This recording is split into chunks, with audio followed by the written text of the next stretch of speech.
जेतिरो जल्दी थी सघई न हिन छोरीअ खे हितां रवानो कर। हिन जी नियत मूंखे सही नथी लॻे। सरोड़ तोखे हिन मथां कहिड़ो शक थी पियो आहे? तूं मुंहिंजे शक खे छॾ, शाम ताईं हिनखे हितां रवानो कर।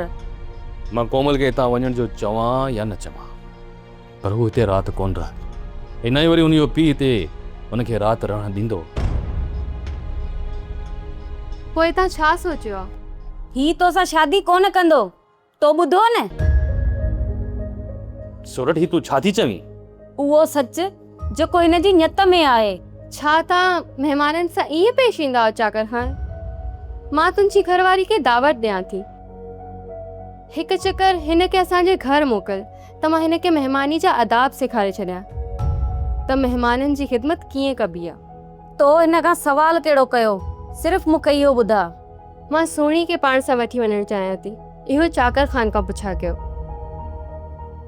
सोणी खे मां नथो छॾे सघां। तव्हां में भरोसे जी खोट आहे। अॼु ताईं तव्हां कंहिं मथां भरोसो कयो ई न आहे। जेकॾहिं तोखे पंहिंजे मथां ई पंहिंजे माउ पीउ जे मथां एतिरो भरोसो आहे त पोइ हिकु राति तूं हिते रही ॾेखार, पोइ ख़बर पवंदी त कंहिंखे हिते केतिरो भरोसो आहे। जे तूं ईअं कयो त पोइ सुभाणे तूं सोणी खे पाण सां गॾु वठी वञ।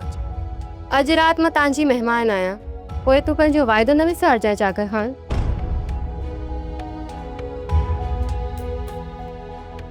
ही तो कहिड़ी मुसीबत खे घर में आंदो आहे? हुनजो पीउ हुनखे राति रहण न ॾींदो, तूं परेशान न थी।